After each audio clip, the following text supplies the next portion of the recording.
বন্ধুরা এই বাঙ্গিজি কি বলে শুনেন। বুঝলাম না ভাই, এই সরকার আসার পরে কেন এরকম হয় আমাদের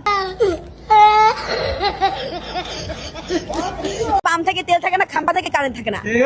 আমি দেখতেছি কি নতুন সরকার হওয়ার পর থেকে কারেন্টের খেলা শুরু হয়ে গেছে। আসে যায় আসে যায় আসে যায়, গ্রাম অঞ্চলে তো নাই বলা যায়। আর গ্রাম অঞ্চলে তো মনে হয় একদম নাই বলা যায়।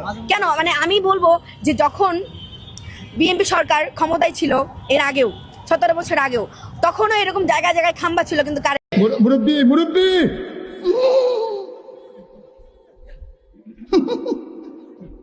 কারেন্ট ছিল না।